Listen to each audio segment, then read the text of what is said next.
voice on the radio sounded cold and impersonal. Maya, change of route. An accident blocked the main highway. GPS was updated with a safe deviation. Maya frowned. At 42, over a decade crossing roads, she knew the smell of a trap. Copy, she replied, but her instinct shouted that something was wrong. Why was the voice of the dispatcher, Mark, looked so tense? Maya drove her truck, which she called the Beast, on a dark and unlighted secondary road. The trees closed over the asphalt, creating a dark tunnel. She checked the new route on the panel. The blue line guided her to a completely isolated area, away from any gas station or village. It was a route that no one in their right mind would use at night. She was a professional, one of the best, but she was also a black woman alone in the immensity of the night and knew it made her a target. Suddenly, the GPS screen blinked and deleted. "Lost sign," said the message. She took the cell phone. Without service. The silence in the cabin was heavy, broken only by the Beast's engine. The sense of danger became concrete. It was not a simple deviation, it was an ambush. She was being taken to a trap, and the only way out would be to fight. The images of other truckers that disappeared into mysterious circumstances came to your mind, stories that drivers tell in a low voice on the charts. He remembered the strange conversation with his boss, Mr. Roberts, before leaving. He insisted that she and only her would carry that specific load, describing her as criticism. The load didn't seem special, just common industrial pieces. Why so much mystery? The search for answers would lead her to discover a network of lies and betrayal within her own company, a conspiracy that went far beyond a simple cargo theft. What they didn't know is that Maya wasn't an easy prey. She was prepared for everything. The question now was not if they would come, but when. Do some corporate secrets worth a person's life? This is one of those stories that leave us breathless. If you are already cheering for Maya, leave your like and subscribe to the channel so as not to lose what happens next. And comment below the word strength to show your support to it. Panic is a luxury that Maya could not allow itself. Instead of accelerating to the unknown, she made the opposite. He turned off the headlights, turned the steering wheel softly and guided the Beast to an old earth access road, hiding the metal and glass mass behind a dense row of pines. She turned off the engine. The absolute silence took over the environment. There, in the dark, she was invisible. She waited, controlling her breath, and her ears became her eyes. Minutes later, 2 cars went slowly through the road she had just abandoned. They stopped exactly at the point where her GPS had died. This calm in the midst of danger was not born out of nowhere. It was forged. Her father, a mechanic and war veteran, taught her to see her engine not like a black box, but as a body with heart and veins. And he taught her to defend himself with the same logic. Never be the victim, Maya. Understand the machine, understand the terrain, and above all, understand your opponent. For her, driving was not just a job. It was the embodiment of its independence, a fortress on wheels. The car doors opened and 2 male silhouettes left. Let's call them Rick and Leo. They did not seem like ordinary thieves. Their movements were methodical, professional. They swept the area with powerful lanterns, hoping to find it standing and confused. They did not look around the forest. Their mistake was to believe she would follow the script they wrote for her. They were looking for a lost sheep, unaware that they had trapped a wolf.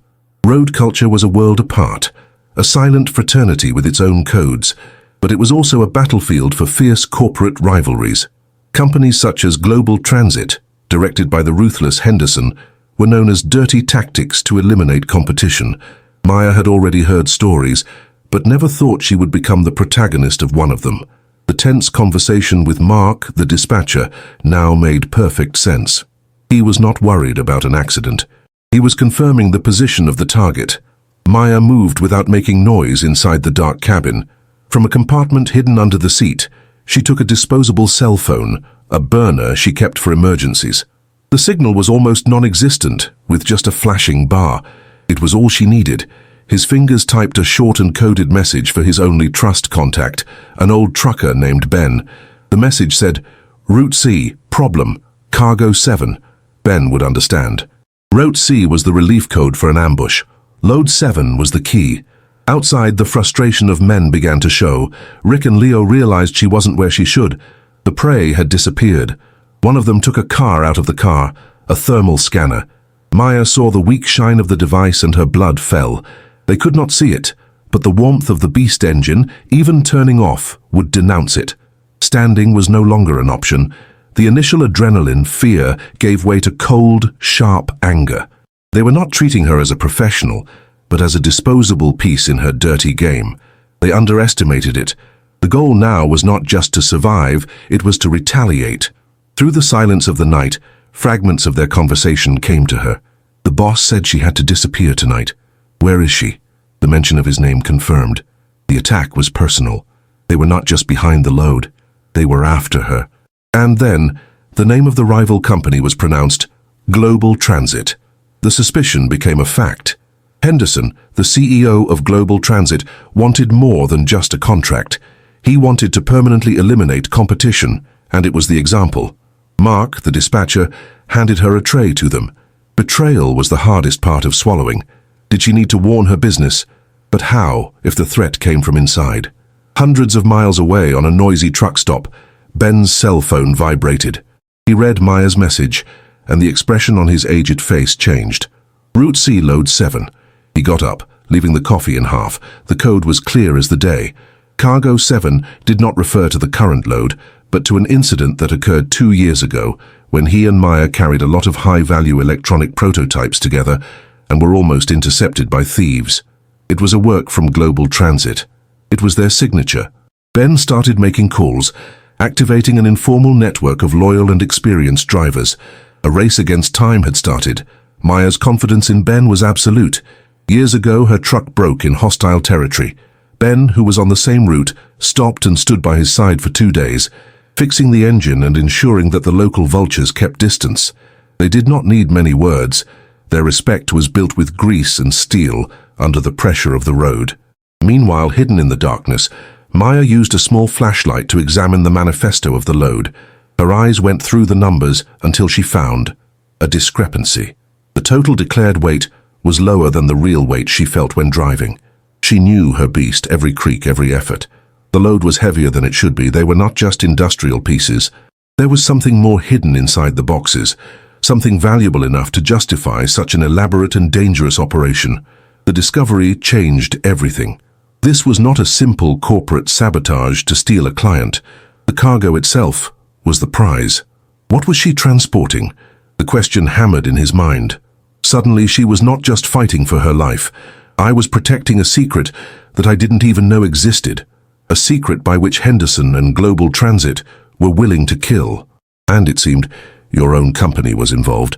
The beams of light from the thermal scanner swept the forest, approaching dangerously to its hiding place. Rick and Leo were systematic. Maya knew she was only a few seconds before the residual heat of the engine delivered her. It was time to create a distraction. Acting with surgical accuracy, she opened a secondary wiring panel in the cabin, one she had installed herself. With a small pliers, she crossed 2 specific wires, generating a controlled short circuit in a non-essential electrical system near the front of the truck, away from the fuel tank. Sparks flew, followed by a dense smoke and a burnt plastic smell.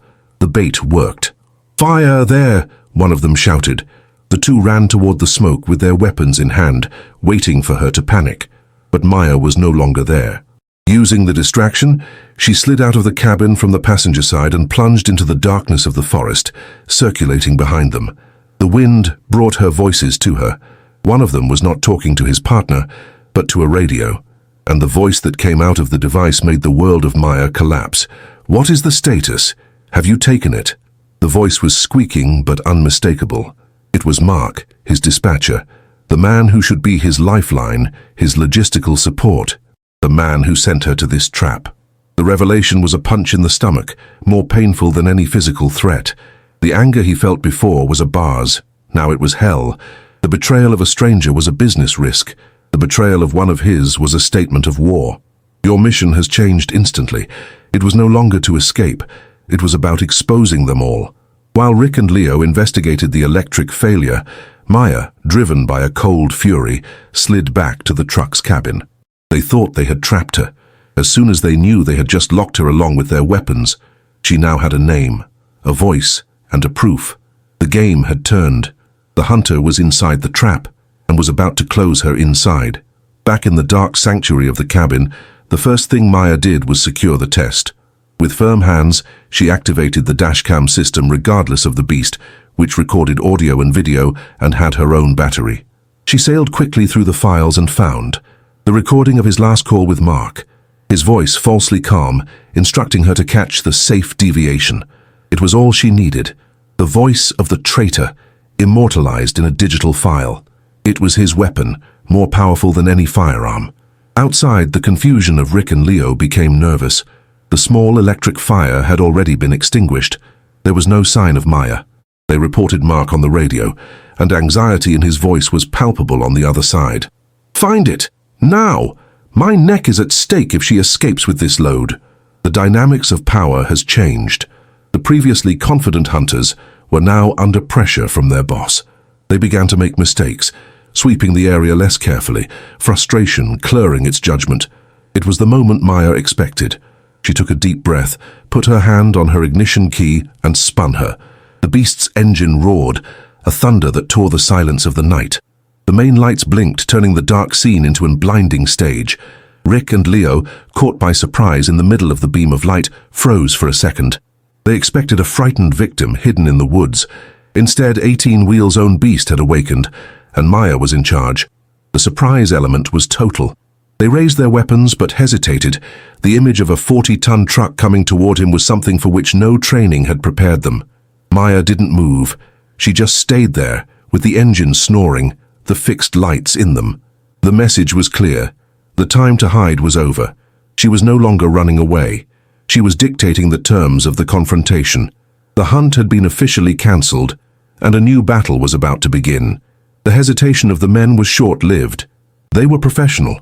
The shock gave way to action. The first shot shattered the silence, followed by others. The bullets ricocheted on the reinforced grille of the beast, a metallic and acute sound. They were not throwing up. They aimed at the tires, the radiator, trying to cripple the truck. The challenge now was immense. She needed to neutralize them and protect the load without being killed or stuck in the middle of nowhere. But the Maya who was behind the wheel was not the same driver who had entered that road hours earlier. Fear had been burned and transformed into a different fuel. Purpose. His father's lessons echoed in his mind. Use what you have. Use the terrain. Use their expectations against them. And the biggest expectation of them was that she tried to flee the road. She did the opposite. Instead of engaging the first gear and accelerating forward, she engaged the defendant. With a bump, the beast fired back. The trailer, over 15 meters long, turned violently, cutting the air like a giant steel clava. The movement was brutal, unpredictable, and bright. Leo had to throw himself on the floor so as not to be crushed. Their car, which was positioned to block a forward escape, was now on the path of the trailer. The metal sound writhing was deafening when the rear of the truck crashed with the vehicle, throwing it to the side like a toy. Maya's transformation was complete and visible in her actions. There was no panic, just focus. Each movement of the steering wheel, every change of gear, was deliberated. She was no longer a victim defending herself. It was a tactic, using the mass and power of your machine as an extension of your own will. She was not just driving a truck, she was piloting him like a gun. By blocking their only way out and disabled your vehicle, it redefined the battlefield. They came to corner it. Now it was they who were stuck with her. The hunt was undoubtedly reversed. Maya now was the owner of the chessboard. With their car unused and the beast's trailer blocking the road, Rick and Leo were trapped on foot in their territory. They separated, seeking coverage between the trees, trying to create a crossfire. It was the right tactical play, but they didn't know who they were dealing with. Their communication was his biggest weapon, and Maya decided to get her out. From another secret compartment, she took a small illegal device, a signal blocker. She called him. Rick and Leo's radios were silent. The silence that followed was a psychological victory. Meanwhile, Ben's message had already mobilized his network. He and 2 other truckers driving in a safety train accelerated toward Maya's last known location. They were not a rescue cavalry.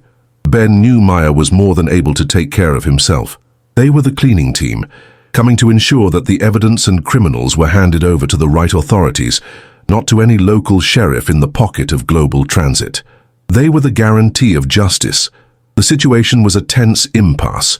They could not approach the truck without exposing themselves, and she could not leave the cabin. So Maya began the psychological war. She used the beast as an instrument of terror, a long and deafening touch in the horn. The headlights flashing in random patterns, destroying their night vision, the roar of the engine accelerating and slowing down, a guttural sound that promised violence. She was breaking their trust, wearing her nerves, turning the dark forest into a sound and light cage.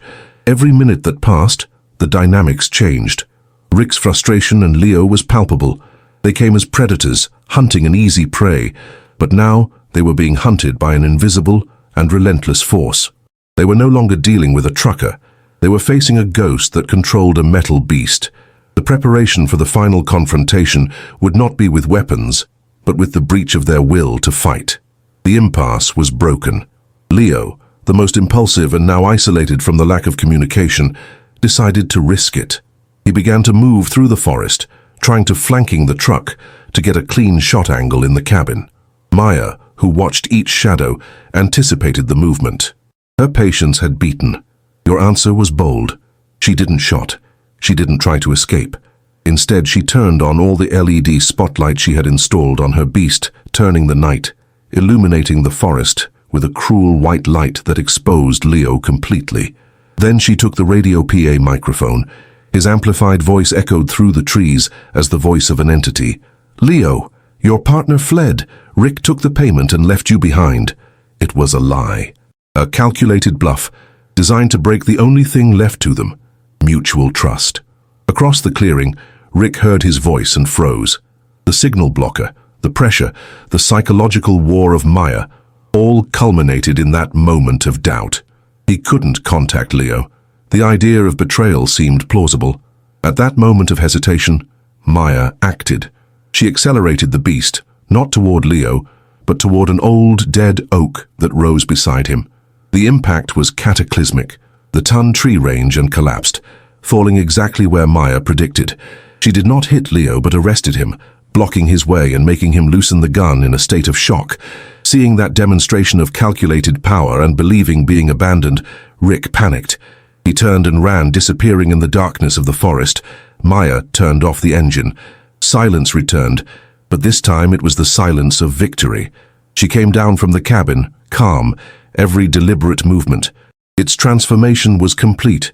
She was no longer the prey. She was the final authority on that road. She walked to the radio Leo had dropped and took him.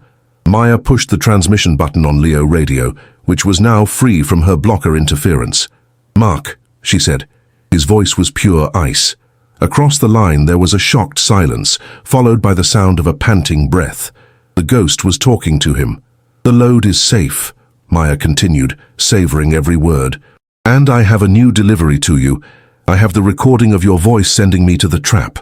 I have the testimony of your hench, and most importantly, I know about the extra weight. I know what you and Henderson were really transporting." Maya's arc was completed at the moment she used the same communication tool that betrayed her to orchestrate the fall of her enemies.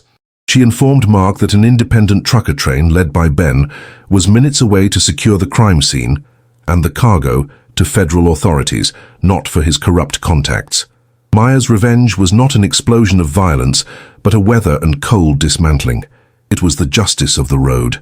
"Stay on the line, Mark," she said, her voice devoid of any emotion except certainty. "I want you to be the first to listen to the sirens." For Mark, there would be no quick exit. His punishment would be to wait, knowing that the woman he tried to erase from existence had just become the architect of his ruin. The distant sound of the sirens began to grow, and Maya turned off the radio. 6 months later, the glass doors of a corporate skyscraper opened, and Mr. Roberts, the former Maya boss, left them accompanied by 2 federal agents. His expression was of total defeat.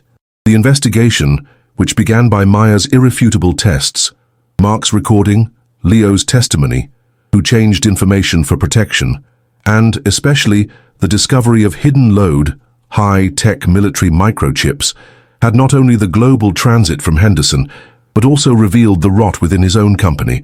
Mark was already fulfilling his sentence, having delivered all in a desperate attempt to save himself. Henderson faced accusations that would keep him behind bars for the rest of his life, but the story of Maya didn't end with their fall. She started again. In a small, clean office overlooking a busy industrial courtyard, a plate on the door said, B&M Freight, Logistics and Security. Beside her, Ben, with a rare smile, reviewed a route. They had founded their own company, built on the only thing that mattered: trust. His team was made up of veteran drivers, men and women who understood the road code.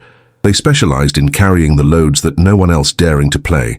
Outside, the beast was parked, washed, and with the repairs of that night transformed into scars of honor. It was a monument to his resilience. Maya looked at a digital map on the screen, planning the next trip, when an anonymous message pop-up came in the corner. The message was short, without sender, without tracks. Only 3 words. Rick sent memories. A chill traveled his spine. She closed the message. Revenge was complete. Justice had been served, but the road never sleeps.